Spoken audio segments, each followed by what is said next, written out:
सरकारी दो, हम दो हमारे दो की है, अडानी और अंबानी और मोदी और अमित शाह। इसके अलावा देश में या सत्ता में बैठे लोग किसी का नहीं चलता है।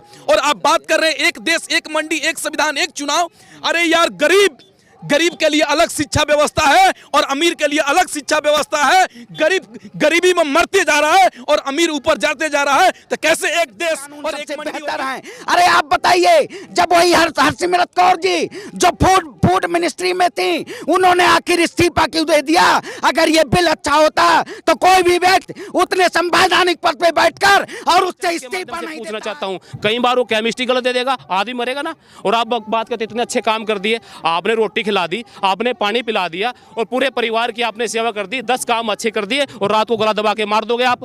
क्या उस काम से सारे ही काम खराब हो जाए? दिनों से चल रहा है, क्या लगता है आपको? इतने दिनों से क्या चल रहा है? 90 दिन तो पूरे नहीं हुए। 1857 में क्रांति आई थी, 1947 में आजादी मिली थी, 90 साल बाद आजाद हुए थे। अभी तो 90 दिन पूरे हो जाएंगे, 900 दिन पूरे हो जाएंगे, हम 9 साल लड़ेंगे, लेकिन हम 600 रुपए किलो धान लेंगे और 500 रुपए हम कुंटल गेहूं लेंगे। तो आप बताइए, हम मोदी जी के भाषण लेके घूमेंगे या उनका ट्वीट किया हुआ लेके घूमेंगे? क्या आपने मंडी आने से क्या सरकारी मंडी खत्म हो जाएगी? एक मैं बात बताता हूं, गांव में जब पोखर होता है तो हम लोग नहाने के लिए जाते हैं तो उसको टैक्स नहीं देना पड़ता है, डायरेक्ट जाकर नहाने लगते हैं। तो सरकार क्या कह रही है कि इस पोखर को छोड़ दो, अब नया जमाना आ गया है, हम स्विमिंग पूल बना देते हैं। तो स्विमिंग पूल तो बना देगी सरकार और ये पोखर को बंद कर देगी। जब हम नहाने के लिए जाएंगे 1 महीने के बाद कहेगी चल टैक्स दे तब न नहाइबे। सर, आपका सबसे पहले स्वागत है DS4 न्यूज में। जब एक देश एक चीज की जब चल रहे हैं तो फिर ये 2 मंडियों की बातचीत क्यों करना चाह रहे हैं? तेरी हुकूमत है तो क्या हुआ, तेरी हुकूमत है तो क्या हुआ, मेरी आवाज़ तेरी गुलाम नहीं। ये जो मौजूदा स्थिति है आप समझिए, अगर सरकार ये बात करती है कि हम एक बाजार और एक मंडियां करना चाहते हैं, इसका सीधा तथ्य है आप समझिए, जब सरकारी संपत्तियों को आप बेचते हैं, अगर मार्केट में प्लेयर्स होंगे, एक प्राइवेट होगा और एक गवर्नमेंट होगा, तो ये देश में जो भ्रष्टाचार है ये भ्रष्टाचार नहीं होगा। आप समझिए, अभी इस वक्त में आप अगर जियो का रिचार्ज कराते हैं 400-500 रुपए का 3 महीने 1 महीने जो आते हैं, अगर वहीं BSNL होता तो इसकी दरें आपके पास कम होती है। जो सरकार कहती है MSP का मार्केट होता है मिनिमम सपोर्ट प्राइस। आप अगर किसी मार्केट में जाते हैं, अगर किसी दुकानदार में जब आप एंटर करते हैं तो आपको साइन बोर्ड के तहत लिखा होता है अप टू 50% डिस्काउंट लिखा होता है। आप वहां देखने की कोशिश करते हैं, अगर उसके बगल में कोई 60% की दुकान होती है तो आप वहां जाने की कोशिश करते हैं। यह सरकार जब FCI के द्वारा अगर अनाजों को नहीं खरीद करेगी, अगर PDS के द्वारा गरीबों के पास राशन नहीं जाएगा, ये सरकार सिर्फ और सिर्फ जुमलेबाजी की बात करती है, एक देश और एक मंडी की बात करती है। मैं कहना चाहूंगा कि अगर आप एक मंडी की बात करते हैं, MSP 27 है, आलू पे नहीं MSP है, टमाटर पे नहीं है, गोभी पे नहीं है। आप अगर मैं दुकान पे कोई सामान खरीदने चाहता हूं तो उसका जो दाम है वो क्या दुकानदार फैसला करता है या हम फैसला करते हैं? अगर दुकानदार उस अपने जूते का दाम अगर वो करता है कि इतने रुपए का जूता बिकेगा, तो आखिर किसान अपने फसल का क्यों नहीं वो कर सकता है कि अगर मैंने टमाटर में फसल इतनी हमारी उसमें मूल समर्थन लागत जो हुई है, अगर 100 रुपए उसकी लागत है तो हम 150 रुपए में क्यों नहीं बेच सकते हैं? अगर आप अपने दाम की अगर रिलायंस से कह देता है अगर 450 रुपए में आप 1 महीने का रिचार्ज करेंगे, तो किसान इतना नहीं कर सकता है। यह सिर्फ और सिर्फ बड़े चंद उद्योगपतियों के लिए सरकार बनाई। मैं शौकत अली भाई जी के पास जाना चाहता हूं, बातचीत करते हैं। सर, कैसे देखते हैं आप कि एक संविधान एक देश एक संविधान के जहां बातचीत किया जा रहा है, एक देश एक चुनाव की बातचीत किया जा रहा है, तो फिर ये 2 मंडियों का क्या खेल है? देखिए एक बात बता देता हूं, ये सरकारी हम दो हमारे दो की है, अडानी और अंबानी और मोदी और अमित शाह। इसके अलावा देश में या सत्ता में बैठे लोग किसी का नहीं चलता है। और आप बात कर रहे हैं एक देश एक मंडी एक संविधान एक चुनाव। अरे यार, गरीब के लिए अलग शिक्षा व्यवस्था है और अमीर के लिए अलग शिक्षा व्यवस्था है। गरीबी में मरते जा रहा है और अमीर ऊपर जाते जा रहा है, तो कैसे एक देश और एक मंडी होगी? अमीर का लोग यही किसान आए, इसकी 1 महीने की 2000 रुपये मिनिमम पैसा नहीं है, लेकिन ये सरकार 1-1 लाख रुपए महीने अपने विधायकों सांसद को दे रही है। कैसे एक देश एक मंडी होगा? एक लोग जो डाटा बेचते हैं वो लोग पहले फ्री में देते थे, आज उस मनमानी रुपया ले रहे हैं। और वही किसान का आटा, वही चावल अगर इनके हाथ में चल जाएगा कि मनमानी तरीके से बेचेंगे। कैसे एक मंडी और एक बाजार होगा? नहीं हो सकता है। यह सरकार बाहर देश के लोगों को गुमराह करना चाहती है। अब बताइए ना, आज अमीर से लगातार अमीर होते जा रहा है और गरीब गरीबी में मरते जा रहा है। तो कैसे एक मंडी एक देश होगा? ठीक है, एक सवाल है मेरा कि जब इतना सब कुछ किया जा रहा है, आखिर जब प्राइवेट मंडी और सरकारी मंडी बन जाएंगी तो उसमें किसानों का फायदा होगा या घाटा होगा? कैसे देखते हैं? देखिए, इसमें उद्योगपतियों का फायदा होगा। आप बताइए, अभी इस वक्त में आप कहते हैं कि अमेरिका IMF कहता है अमेजॉन कंपनी हुई, वॉलमार्ट FMCG में सबसे बड़ी रिटेल कंपनियां हैं। आप वो अमेरिकन बेस्ड कंपनी है, कॉस्टेज कंपनी है, वो अमेरिकन बेस्ड कंपनी है। ये जो कंपनियां हैं यहाँ पे आके एक उपला होगा है, अगर कंडी होती है 5 कंडियां आप अगर अमेजॉन पे आप खरीदने जाइए 70 रुपए की होती हैं। आखिर वही किसान अगर अपनी लोग अगर मार्केट में बेचना चाहे तो उसकी 1 रुपए कॉस्टिंग नहीं होगी। ये सिर्फ और सिर्फ कॉर्पोरेट के दिया जा रहा है। आप समझिए, अगर यही कृषि बिल आप समझाने के लिए ब्रांडिंग के तहत पहले पन्ने पे आप एग्रीकल्चर की ब्रांडिंग करते हैं कि ये जो तीनों कृषि कानून सबसे बेहतर हैं। अरे आप बताइए, जब वही हरसिमरत कौर जी जो फूड मिनिस्ट्री में थी, उन्होंने आखिर इस्तीफा क्यों दे दिया? अगर ये बिल अच्छा होता तो कोई भी व्यक्ति उतने संवैधानिक पद पे बैठकर और उससे इस्तीफा नहीं देता है। अरे भाजपा क्या समझाने की कोशिश कर रही है? ये सिर्फ और सिर्फ गुमराह करने की बात कर रही है।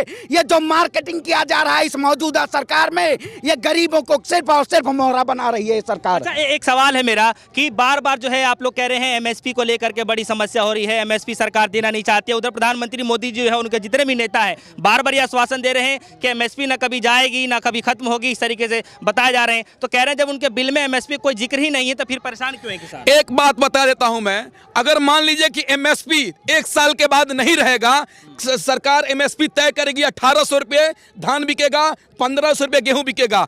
अगर कंपनी आएगी कहेगी हम 600 रुपये किलो धान लेंगे और 500 रुपये हम कुंटल गेहूं लेंगे, तो आप बताइए हम मोदी जी के भाषण लेके घूमेंगे या उनका ट्वीट किया हुआ लेके घूमेंगे कि आपने कहा MSP रहेगा? अरे भाई, आप इस कानून में क्यों नहीं लिखते हैं कि MSP से नीचे जो भी व्यापारिक कंपनी खरीदेगा वो जेल जाएगा? क्यों नहीं लिख रहे हैं? गुमराह कम कीजिए। और एक बात आप इनसे भाई साहब से पूछा कि प्राइवेट मंडी आने से क्या सरकारी मंडी खत्म हो जाएगी? एक मैं बात बताता हूं, गांव में जब पोखर होता है तो हम लोग नहाने के लिए जाते हैं तो उसको टैक्स नहीं देना पड़ता है, डायरेक्ट जाकर नहाने लगते हैं।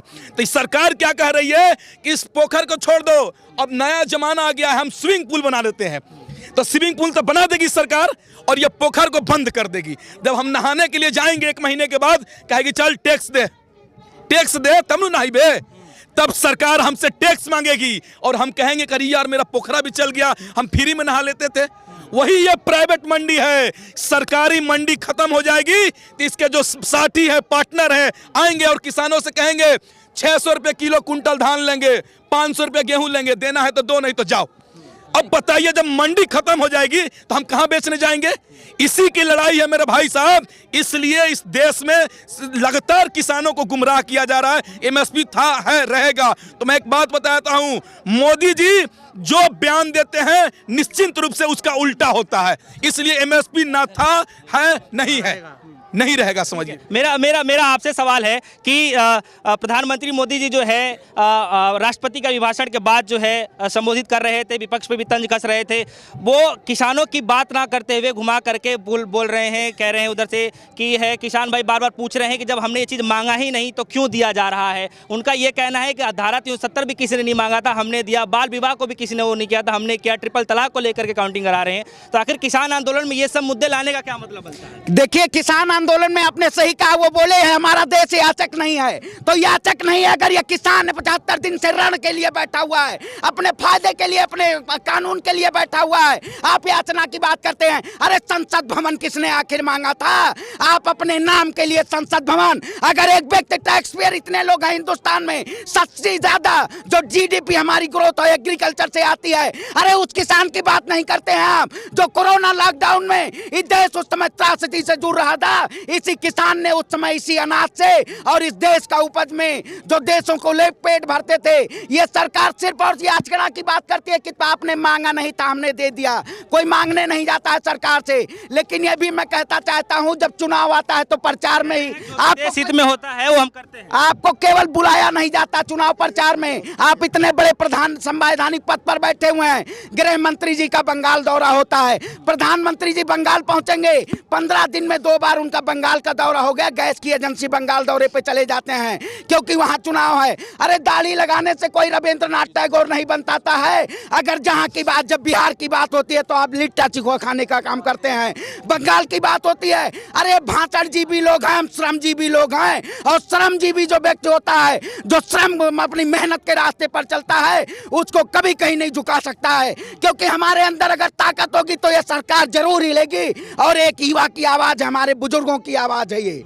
अच्छा, एक सवाल यहाँ पर ये भी है, कृषि मंत्री जी कह रहे हैं कि मैं बार बार उसी चीज को पूछ रहा हूँ, इस बिल में काला क्या है? क्या काला है? तो काला किससे पूछ रहे हैं? वो किससे पूछ रहे हैं? किसान यहाँ पर है, गाजीपुर बॉर्डर पर है, सिंधु बॉर्डर पे है और देश के तमाम हिस्सों में किसान विरोध कर रहा है। तो किसानों से क्यों नहीं मिलने आ रहे हैं?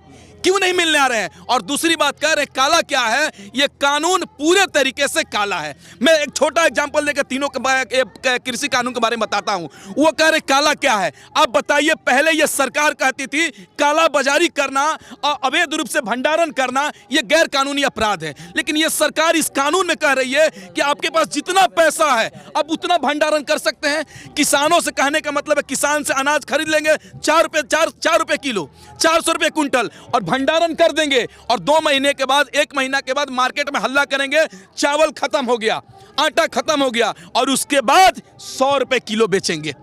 ये काला बाजारी नहीं है तो क्या है? अब असीमित भंडारण कर रहे, बाजारी काला बाजारी नहीं है तो क्या है? और पूरे देश का किसान जब चाह रहा है ये कृषि कानून रद्द हो तो सरकार क्यों नहीं कर रही है? देखिए, एक बात बता देते हैं, ये सरकार अपना घमंड तोड़े और किसानों की मांग पूरी करे, नहीं तो ये किसान संसद पहुंचने का भी काम करेगा जहां से ये कानून पास। क्या है काला? क्या है इसमें? ऐसा कानून पूरी तरह काला है। और मैं देसी भाषा में बताऊंगा, कई बार मीडिया वाले किसी भी किसान से पूछ लेते हैं इसमें काला क्या है, वो किसान बता नहीं पाता। मैं आपके चैनल के माध्यम से बताना चाहता हूँ। एडवोकेट हैं? हाँ, बिल्कुल बारीकी से बताऊंगा। और कानून काला नहीं है, अभी इनके मुंह भी काले हो चुके हैं, 90 दिन के अंदर हम देख रहे हैं। इसके अंदर क्या है कि पहले एक एसेंशियल कमोडिटी एक्ट बना था 1955 के अंदर, जिसके तहत आप कोई भंडारण नहीं कर सकते थे। तो सरकार ने क्या किया, आज उसको लाइसेंस दे दिया। और लाइसेंस देने के बाद यहाँ गाजियाबाद की बात करते हैं, यहाँ गोडाउन बनेगा, 1 लाख अनलिमिटेड वो यहाँ स्टोर कर सकता है। तो पहला कानून तो काला ये है कि जब काला बाजारी हो जाएगी, जब इस तरह के हालात हो जाएंगे, देश के हालात खराब हो जाएंगे। दूसरी बात करता हूँ, दूसरा कानून कैसे आया? इन्होंने एक रट लगाई है कि हमने किसानों के लिए कानून बनाया कि अपनी फसल कहीं भी जाकर बेच सकते हैं। मैं चैनल के माध्यम से पूछ सकता हूँ, एक किसान अपनी धान की ट्रॉली, गन्ने की ट्रॉली और उसकी गेहूं की ट्रॉली जिले से बाहर कभी जाकर बेच नहीं सकता, दिल्ली में घूमता रहेगा। जब दूसरे कानून की बात आई, ये बार बार कहते हैं कहीं भी जाकर बेच सकता है, ये किसानों के लिए नहीं बनाया गया। जब उसने भंडार बना लिया 1 लाख क्विंटल की जरूरत, वो बोला मोदी जी मैंने भंडार तो बना लिया, गाजियाबाद के अंदर 10,000 क्विंटल है, मैं 90,000 कहाँ से लेके आऊंगा? तब मोदी जी ने कहा घबराइए मत, हम बैठे हैं। दूसरा कानून बना गया, ट्रेड एंड कॉमर्स। वो बात सुनिए मेरी पूरी, ट्रेड और कॉमर्स तो वो कहीं से भी लाकर आ सकता है। यहाँ अगर धान का रेट 1,000 है तो बिहार 500 रुपये क्विंटल है, ये कानून उसके लिए बनाया गया, वो यहाँ पर आ सकता है। उसने फिर बोला कि जी मैं अगर बिहार से 50,000 क्विंटल आया और 10,000 क्विंटल मेरे पास यहाँ 60,000 क्विंटल, मैं 40,000 क्विंटल कहाँ से लाऊं? तो मोदी जी बोले घबराते क्यों हैं, हम तीसरा कानून लेकर आते हैं आपके लिए, कॉन्ट्रैक्ट फार्मिंग। आप इन किसानों से कीजिए, आसपास के किसानों से कॉन्ट्रैक्ट कीजिए। तीनों कानून इसलिए काले हैं कि जब जब किसान के, और ये कानून क्यों बनाया गया था? जमाखोरी रोकने के लिए, ताकि किसानों की फसलों को भाव मिलते रहे और गरीबों को अनाज को सही रेट मिलते रहे। ये तीनों कानून काले हैं, इसलिए तो ये कह रहे हैं कि विकल्प लेकर के आए, बंधन नहीं है किसी प्रकार का, आपकी मर्जी है, बेचिए और कोई बात नहीं, तो पुरानी तो मंडी। एक जहर की पुड़िया लाके आप केमिस्ट की दुकान पे रख दीजिए, बोले जी पेट के दर्द की दवाई ये है और खांसी की दवाई है, ये पुड़िया भी है। आपकी पुड़िया मर्जी हो ना लो, उस जहर को रखा क्यों है? मैं आपके चैनल के माध्यम से पूछना चाहता हूं। कई बार वो केमिस्ट्री गलत दे देगा, आदमी मरेगा ना। और आप बात करते इतने अच्छे काम कर दिए, आपने रोटी खिला दी, आपने पानी पिला दिया और पूरे परिवार की आपने सेवा कर दी, 10 काम अच्छे कर दिए और रात को गला दबा के मार दोगे आप? क्या उस काम से सारे ही काम खराब हो जाए? दिनों से चल रहा है, क्या लगता है आपको? इतने दिनों से क्या चल रहा है? 90 दिन तो पूरे नहीं हुए। 1857 में क्रांति आई थी, 1947 में आज़ादी मिली थी, 90 साल बाद आज़ाद हुए थे। अभी तो 90 दिन पूरे हो जाएंगे, 900 दिन पूरे हो जाएंगे। हम 9 साल लड़ेंगे, लेकिन इनको हरा के मानेंगे। कम शब्दों में कैसे कैसे चलने वाला है आंदोलन पूरा? देखिए आंदोलन है पूरा एकदम जैसे हिंसात्मक चीजें से पूरा आंदोलन चल रहा है। अभी आप 18 तारीख को हमारा रेल रोको कार्यक्रम है जो किसान मोर्चा ने, संयुक्त किसान ने फैसला किया है, सीधे तौर पे चलता रहेगा और सरकार को मजबूर होना पड़ेगा। जिस तरह से सरकार 60 दिनों से नहीं बात में, हमारे किसान ये तो कहते थे किसान नहीं है, लेकिन ये सरकार जब धीरे धीरे उसमें अपने लय में आ रही है और सरकार ये तीनों कानून वापस लेगी और एमएसपी के गारंटेड कानून बनेगा, तभी हमारी घर वापसी। भाई कम शब्दों में कैसे? देखिए आजादी की लड़ाई ये दूसरी आजादी की लड़ाई है। उसी तरीके से लोकतांत्रिक तरीके से शांतिपूर्वक से ये आंदोलन चले था, जिस तरीके से भगत सिंह, अशफाकुल्ला खान, महात्मा गांधी, सुभाष चंद्र बोस, लाल बहादुर शास्त्री ने आजादी की लड़ाई लड़ी थी, उसी तरीके से हम लोग इस किसानों की आजादी की लड़ाई, इस कृषि कानून के खिलाफ हम लोग लोकतांत्रिक तरीके से लड़ेंगे और तब तक बैठे रहेंगे जब तक ये कृषि कानून रद्द नहीं हो जाता, एमएसपी पर कानून नहीं बन जाता। हमारा आंदोलन जारी रहेगा। तो देख सकते हैं यहाँ पे अभी फिलहाल मैं कुछ किसान भाइयों से बातचीत कर रहा था। हालांकि कृषि मंत्री तोमर जी का साफ तौर पे कहना है कि इस बिल में है काला क्या है, बार बार उसी चीज़ को रिपीट कर रहे हैं। उधर प्रधानमंत्री मोदी जी, हालांकि प्रधानमंत्री मोदी जी का साफ तौर पे कहना है कि ये जो बिल लाया गया है ये किसी तरीके का बंधक नहीं है, कोई बंधक में रह के नहीं रहना चाहता है। इसके लिए हम एक नया विकल्प लेकर के आए हैं, उनकी मर्जी होगी, उन पर डिपेंड करता है। अगर वो पुरानी मंडियों जुड़ना चाहते तो पुरानी से, अन्यथा तो नया विकल्प हम लेकर के आए हैं। और हालांकि जो है ये आंदोलन और तेज़ी से बढ़ता जा रहा है। जैसे देख सकते हैं 18 तारीख को जो इनका रेल रोको आंदोलन चल रहा है और कैंडल मार्च भी निकालने के लिए पूरी तैयारी चल रही है। और कल के दिन में जो है अब बड़ा यहाँ पे एक आंदोलन होने वाला है, पूर्व सैनिकों का जो है यहाँ पे बहुत बड़ी संख्या में आने वाले हैं, तो उनका भी आंदोलन चलने वाला है। तो फिलहाल पूरा जो आंदोलन है तेजी से बढ़ता हुआ जा रहा है। आने वाले समय में क्या होने वाला है ये तो आने वाला वक्त ही बताएगा। फिलहाल कितना ही जुड़ रहे हमारे साथ न्यूज़। धन्यवाद।